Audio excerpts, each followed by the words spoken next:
नमस्कार. मानदेश भूषण मध्ये सर्व प्रेक्षकांचे मनपूर्वक स्वागत. मी अजित कुंभार. आज आपण सातारा जिल्ह्यातील मान तालुक्यातील शिवरी या ठिकाणी आलो आहोत. आपल्या मानदेश भूषण सोबत आहेत ते महादेव कमा अवघडे गुरुजी आहेत. वरिष्ठ मुख्याध्यापक म्हणून ते सेवानिवृत्त झालेले आहेत. शिवरी ग्रामपंचायतीचे उपसरपंच, मान तालुका कृषी उत्पन्न बाजार समितीचे संचालक असा त्यांचा जीवनातील प्रवास झालेला आहे. खरं तर गुरुजींना सर्वजण तात्या म्हणतात. तात्यांनी राजकीय क्षेत्रात जसं काम केलेलं आहे तसंच कुस्ती, एक प्रसिद्ध कुस्तीगार म्हणून ते प्रसिद्ध आहेत. गजनृत्य असेल, भजन असेल, अशा क्षेत्रात पण तात्यांनी फेरफटका मारलेला आहे.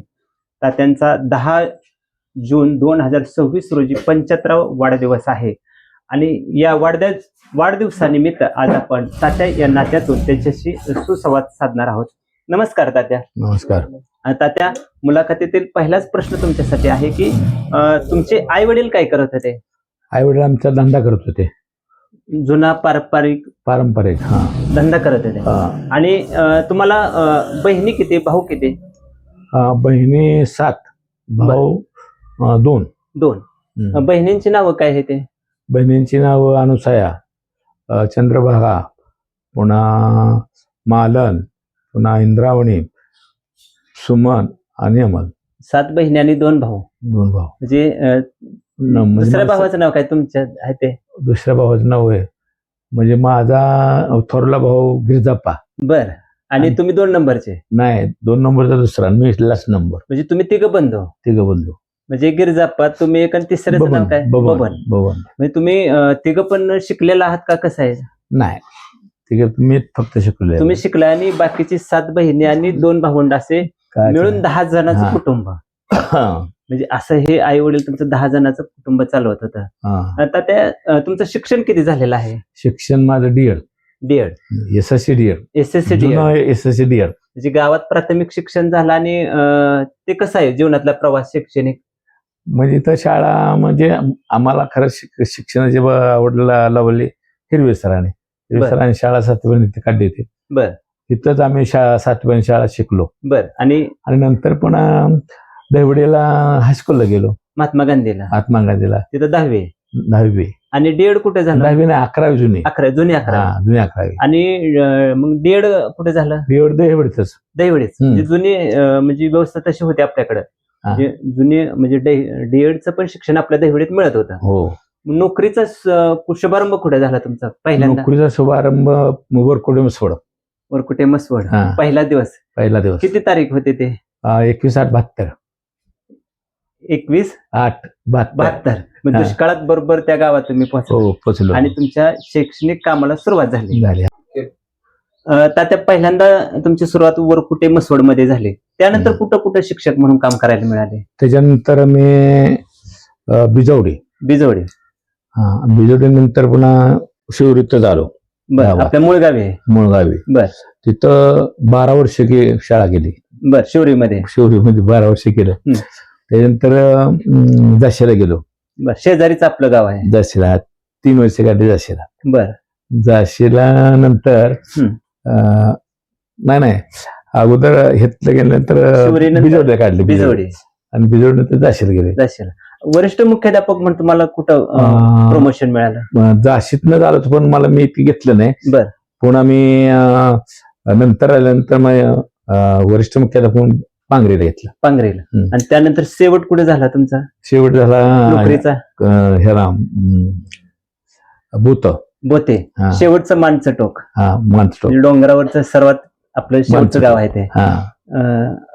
एक सांगा गुरुजी, आता तुम्ही शैक्षणिक काम करत असता, वेगवेगळ्या शिक्षक संघटना आहेत, त्या संघ आहे, समिती आहे, असं आहे. तर तुम्ही कुठल्या संघटनेत म्हणजे काम करत होता? समिती म्हणजे मग समितीत वेगवेगळे पद असतात, मान तालुका त्या किंवा जिल्ह्याला. असं कुठलं पद मिळालंय का तुम्हाला? काय होतो ना, मी सदस्य होतो ना, मान तालुका शिक्षक संघटनेचे समिती सदस्याच्या माध्यमातून काम केलेलं आहे. आता बघा, पंचायत समिती, जिल्हा परिषदेचे पुरस्कार पण मिळत होते. असं काही पुरस्कार आपल्याला म्हणजे नाही मिळालं मला. म्हणजे काम करीत राहणं, विद्यार्थी घडवणे हेच सर्वात ते पुरस्कार आहेत. खर तर मगाशीच मी ओळख करून देताना एक शब्द वापरलेला होता हा. की पैलवान म्हणून तुम्ही काम केलेलं आहे, हम्म. कुस्ती म्हणून खेळत होता. हम्म. कसं ते आठवणीतला प्रसंग आहे किंवा केव्हा कुस्ती खेळत होता? मी किती वर्ष परत ती कुस्तीची आवड जोपासली तुम्ही? हायस्कूलला असताना आम्ही कुस्ती देहुडीत खेळायचो. बर. आणि त्याच्यानंतर नोकरी लागल्या काय प्रश्न येत नव्हता. मग तिथं बी मुलांना शिकवायचं, मुलांना घेऊन जायचं फडावरती. हे बर. आवड कशी कुस्तीची झाली नाही? पहिल्यापासून आवडतोय तो, आवडते. कुस्तीचं मैदान दंड थोपटून. हो. त्याचबरोबर मगाशी मी सहज म्हटलेलं होतं की तुम्ही गजनृत्य खेळता, हा. भजनात जाता. हे कसा नाद लागला म्हणजे? भजनाचा नाद पहिल्यापासून आमच्या घरातच होता. बर. त्यामुळे मी त्याच्यातून मी घडलोच. बर. म्हणजे भजनात पिटी वाजवतो. माळकरी वगैरे आहे का तुम्ही? नाही, माळकरी नाही. माळकरी नाही. फक्त मी माळकरी जरी नसलो तरी मी शाकाहारी आहे. शाकाहारी? हा, अजिबात नाही. फक्त माळ घातली नाही एवढाच विषय हा. राहिलेला आहे. हा. तर शाकाहारी आहे, भजनाचा नाद आहे, हा. गजनृत्याचा नाद आहे, हा. आणि हार्मोनियम पण तुम्ही मस्तपैकी वाजवता. हो. हे कसं छंद जोपासलं तुम्ही, म्हणजे कुटुंब चालवत असताना, नोकरी करत असताना? अहो, लहानपणापासून ते भीती. मी इथनं वरकुट्याला गेलो की तिथं भजन मंडळ चांगलं होतं. आणि त्यांचं लक्ष माझ्यावर जरा बसलं. आणि ते पिटी वाजवायला श्रीमंतांना म्हणून होते, ते मला पिटी बसवायसारखेच. वाजवा, जगून वाजवा. गजाचा ढोल कधी गळ्यात बांधलाय का? नाही. खेळायचं त्यांच्याबरोबर? हा, त्यांच्याबरोबर खेळायचं म्हणजे चांगलं. आणि गजमंडळ चालवलं म्हणजे. बर. ह्याच्या पाठीमाग ते बाप मास्तर होतं, काळे गुरुजी होते, ते दोघं गेले जोडीदार. आमचे दोघं तिघ जण होते. त्याच्यानंतर मग गजमंडळ मी चालवलं चांगल्यापैकी. म्हणजे लोकांना बोलवायचं, समजून सांगायचं, शिक्षा आपलं चाल बाबा गजी खेळायला काय हे, सर्वांच्या बरोबर खेळायला. म्हणजे त्यांना बी समजून सांगायचं. म्हणजे आपण प्रमुख असल्यासारखंच होतो जरा त्या गज मंडळात. बरोबर. मी चेअरमन म्हणा, नारायण असे सगळेजण आम्ही. आणि मला सगळ्यात ते जास्त किंमत द्यायची बाबा, गुरुजींचं म्हणण्याप्रमाणे चला गुरुजी, म्हणजे गुरुजींनी सांगितलं की एखादं काम चांगलं होऊन जातं. गुरुजी सगळ्याच. हा, बोला. एक तुम्हाला सांगतो. आणि ह्या गजी मंडळाच्या ह्याच्यातनं जेवण म्हणा, काय त्यांची व्यवस्था करणं, हे ह्याच्यातनं राहिलेले पैसे काय होते ते पैसे मी वाढवलं. बर. वाढवल्यानंतर जवळजवळ 3-4 लाख रुपये जमा केले. आणि गेल्या वर्षी गजी मंडळाच्या नावाने स्वागत कमान बांधली स्टँडवर. स्वागत कमान आमच्या गावात नव्हतीच. बर. तर ती स्वागत कमान बांधले. त्याला जवळजवळ 3 लाख रुपये गेले. म्हणजे गजनृत्य खेळून जे पैसे आपल्याकडे गोळा झाले, त्याच्यातून गावाची स्वागत कमान त्या माध्यमातून चांगली केली. म्हणजे गुरुजी, अजून एक प्रश्न आहे, खरं तर सरस प्रेक्षकांना पडलेला आहे की खरं तर ते प्रश्न मी विचारणारच आहे, शिक्षकाने राजकारणात उतरावं का उतरू नये, हा नंतरचा प्रश्न आहे. पहिल्यांदा एक सांगा की मुख्याध्यापक ज्यावेळेला ग्रामपंचायत निवडणुकीच्या मैदानात उतरतो, काय असा प्रसंग आला की आपण आता निवडणुकीत उतरावं? नाही, तसा म्हणजे पहिल्यांदाच प्रश्न, म्हणजे मी सेवानिवृत्ती झाल्यानंतर बिनविरोध केलं की नाही, त्या बॉडीतच मला घेतलं. बरं. काय प्रश्नच नाही, कारण मीच बिनविरोध केली म्हणजे मला घेतलं नाही. म्हणजे गुरुजींनी पण राजकारणात यावं असं मनात कसं आलं, किंवा लोकांनी आग्रह केला का, कसा प्रसंग आहे तो? नाही, तसा म्हणजे आग्रह देऊन स्वतःच थोडीशी मला एक सामाजिक कार्य करण्याची आवड होती. त्यातून मी ग्रामपंचायतीत घुसलो. आणि मग नंतर तुम्ही उपसरपंच झालो. उपसरपंच काम करत असताना एक शिक्षक, वरिष्ठ मुख्याध्यापक आणि उपसरपंच असे दोन्ही ज्यावेळेला एकत्र येतात, त्याला कसा तुम्ही मार्ग काढत होता? कारण इकडे विद्यार्थ्यांच्या तक्रारी ऐकायच्या, त्यांना समजून सांगून त्यांना हे करायचं, इकडे लोकांच्या तक्रारी, गुरुजी आता तुम्ही त्याच्यामुळे काम विकासाचा कसं ते साध्य करत होता? सगळ्याच मिटवायचो मी भांडण. इकडे पोराला मारता येत होतं, इकडे तक्रार घेऊन आल्यानंतर तसं करता येत नव्हतं. तक्रार समजून सांगायचं मी सगळ्यांनाच. तिथं गुरुजी ह्याची कसोटी लागत होती. समजून सांगा सगळ्याला, शाळेच्या काय तक्रार असल्या, काय शिक्षकांच्या, तर मी समजून सांगायचो. बर. आणि पहिली गोष्ट म्हणजे सरपंच ही मी त्या ग्रामपंचायतीत सगळ्यात तुम्हाला सिनियर होतो, त्यामुळे शेवटी निर्णय माझ्यावरच म्हणायचे. गुरु सांगतील तिथं, गुरुजी सांगतील तसं आपण करूया सगळे. त्याचप्रमाणे मार्केट कमिटी सुद्धा मी सगळ्यापेक्षा सिनियर होतो. आणि त्याच्यामुळे ती ग्रामपंचायत ती सुद्धा सगळे म्हणायचं गुरुजी सांगतील, शेवट निर्णय व्हायचा. अनुभव पाठीशी आहे, लोकांच्यात मिसळलेला आहे, आणि तो अनुभव खरं तर सर्वात महत्वाचा असतो. बऱ्याच वेळेला मार्केट कमिटी गेल्यानंतर तिथला काय अनुभव आला? कारण तिथं तर सगळेच उपसरपंच, आम्ही 9 जण होतो. तुम्ही कुठल्या पार्टीतनं निवडून आला? मी शंकरभाऊच्या पार्टीतून निवडून आलो, म्हणजे राष्ट्रवादी म्हणायचं त्यावेळेला. राष्ट्रवादी. हा पोळतात्या. पोळभत्त्या त्यावेळेला होते. हा, पोळतात्या. हा, तर त्यातनं 9 आम्ही आणि तिकडले 9 असे 11 जण होतो. पण आमच्यात कधी हे असं वितरणवाद कधी झालाच नाही. इतकं भारी समजूतदार सगळे संचालक आणि अनुभवी असल्यामुळं एक आपल्याला काम करायचं आहे हा एक विचार सगळ्यांचा असतो. हो. त्यामुळं वाद घालण्यापेक्षा वाद घालवतच नव्हतं कोणी, म्हणजे सगळे मिळूनच निर्णय घ्यायचा काय असेल ते. काय? चांगल्या पद्धतीने आम्ही त्या मार्केट कमिटी काढले. अजून एक सांगा, बऱ्याच वेळेला असं म्हटलं जातं की महादेव कमा गुरुजी अवघड आहे आणि अवघडे आणि पोळतात्या एक असं ऋणानुबंध आहे. कसं ते एक तात्यांचं तुमचं नातं निर्माण झालं होतं?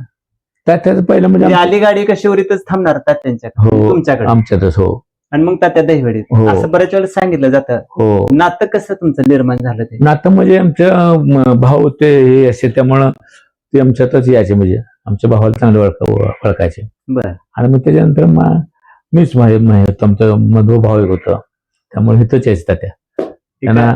आणि ते तात्या सांगायचे, शिवरीत माझी 2च घरं आवडते, आपला विश्वास आहे, आमचं घर दगडोरात घे. म्हणजे तात्यांचे 2 हात. शिवरी म्हटलं का असं एक त्यांचं गणित होतं. यायचे इथं थांबायचे, कुठलाही कार्यक्रम चुकवला नाही. तात्या, खरं तर तुम्ही आता राजकारणात पण काम केलेलं आहे, म्हणजे उपसरपंच, मार्केटिंग संचालक, गाव पातळीवर सामाजिक काम केलेलं आहे. आणि बऱ्याच वेळेला असं प्रश्न विचारला जातो की शिक्षकांनी राजकारणात यावं का? पहिला प्रश्न आहे, यावं का असा एक प्रश्न आहे. तर यावं का असं तुम्हाला वाटतं का त्यांनी? आणि आलं तर त्यांनी काय पत्ते पाळावे? नाही, राजकारणात यावं, पण शैक्षणिक नुकसान न करता राजकारण. आणि जे जोपर्यंत आपण शैक्षणिक ह्याच्यात आहे तोपर्यंत राजकारणात याच नाही, अजिबात नाही. आता तुम्ही रेषावानिवृत्त झाल्यानंतर काय तुम्हाला प्रश्न येत नाही. पण त्याचा तोटा होतो का कधी राजकारणात शिक्षक उतरले तर? शिक्षकावर राजकारण चालू होतं पहिलं. पण आता नाही एवढं मला, पण पहिलं शिक्षकावर राजकारण चालायचं. आता सुद्धा आहे म्हणा, पण एवढं नाही, पण पहिले शिक्षकावर राजकारण चालायचं. बरं, आता तुम्ही 2009 ला रिटायर झालेला आहे. 2009 ते आतापर्यंत म्हणजे रिटायर झाल्यानंतर कसं काम केलं पुढं? तर रिटायर झाल्यानंतर पहिल्यांदा सगळं उपसरपंच झाला तुम्ही, हे खरं नाही. पहिल्यांदा ग्रामपंचायत बिनवर्ग केली, त्याच्यानंतर लगेच 2 महिन्यानं सोसायटी बिनवर्ग केली. मी सोसायटी नव्हतं म्हणा, पण करायला बिनवर्ग सांगायला समजा गुरुजी सांगतील ते आपलं. आता मला म्हणले समजा, तर बाबा मी ग्रामपंचायत आणखी सोसायटी कशाला पाहिजे. आता आमचा एक जोडीदार होता ना, ते ग्रामपंचायतीचा, मग तो म्हणतो माझा पोरला. तसं नाही म्हणले, एकदा तुम्ही ग्रामपंचायत पोरगा आणखी सोसायटी दुसऱ्याला चान्स पडू द्या. बरोबर पटलं त्यांना. गुरुजी, आता एक सांगा तात्या, आता तुम्ही शिक्षक म्हणून काम केलेलं आहे, तुमचा काळ खरं तर चालत जायचं, नंतर सायकल आली, आता वाहन आलेले आहे, आणि खरं तर चालत झाल्यापासून तुमची नोकरीचा शुभारंभ झालेला आहे. आणि आता सगळ्या सुविधा शिक्षकांना आहेत, आता वाहन आहेत, सगळे आहेत. आता काय शिक्षकांना तुम्ही सांगताल या वाढदिवसाच्या निमित्तानं? वाढदिवसाच्या निमित्तानं एवढं सांगितलं, राजकारणात सहसा पडू नका तुम्ही.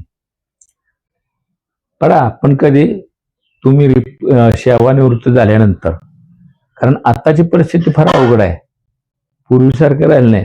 पूर्वीचे लोक एवढे बारकाने बघत नव्हते, म्हणजे आम्ही जरी राजकारणात होतो का नाही, तरी पार्टी असली का नाही, तरी आमच्याकडे एवढं माणसं ह्यानं बघत नव्हती, म्हणजे अगदी खुमसानं बघत नव्हती. मग हाय पार्टी चालते असं. पण आताच नाही, आता शिक्षकाला अवघड आहे. म्हणजे शिक्षकांनी राजकारणात शक्यतो टाळावंच शिक्षकाच्या राहणं. आता जी लोक म्हणजे काय म्हणतो आपण त्याला, रिटायर झालेले आहेत, तर त्यांना काय सांगताल तुम्ही? रिटायर झाल्यानंतर भविष्यात कशा पद्धतीने काम करावं, कसं काय सगळे शिक्षक रिटायर झाल्यानंतर किंवा कुठल्याही क्षेत्रात लोकांना रिटायर ही त्यांची शेवटची स्टेप असते, आणि पुढे त्यांनी कसं जागावं? जीवनाचा हा फार महत्त्वाचा दुसरा टप्पा असतो. हो, बरोबर आहे. पण शिक्षकाला सांगतील की आपण थोडस काहीतरी सामाजिक कार्य करावं. सामाजिक म्हणजे हे शैक्षणिक सोडून, म्हणजे शिक्षणात हे सोडून सामाजिक कार्य करावं. मुलांना शिकवावं, थोडस काय मार्गदर्शन करावं, आपल्या गावातली मुलं कशी पुढे जातील या बाबतीत मदत करावी. असं काय ना काय तरी म्हणजे काम करत करावं. राहावं. काम करत राहावं. आपल्या शिक्षणाचा काय तरी उपयोग गावाला व्हावा. कारण याचं एक उदाहरण सांगतो मी, की भजनी मंडळ चालतं. आता भजनी मंडळात सुद्धा आमचे काय पैसे शिल्लक जवळजवळ 70-80 हजार रुपये शिल्लक होते आमचे.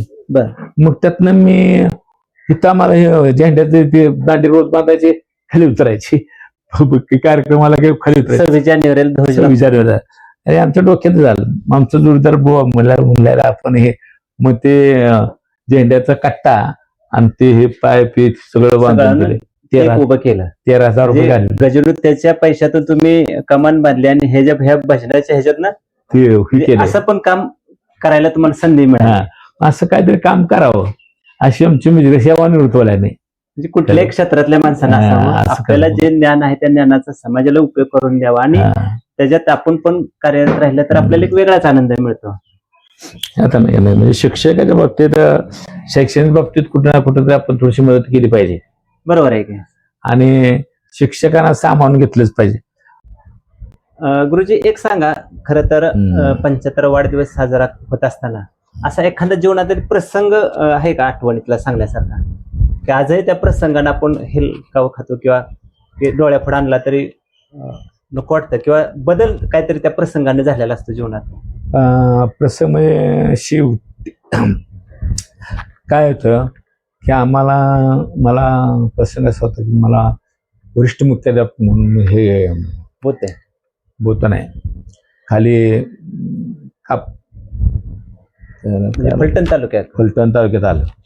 तर ते मी खरोखर असं नाकारलं. ते नाकारल्यानंतर मला आमदार संपतराव अवघडे त्यांच्या ह्यानं मला पांगरी मिळालं. आणि ते पांगरी गाव झाला अपात्र. म्हणजे शाळाच थोडी कमी होती.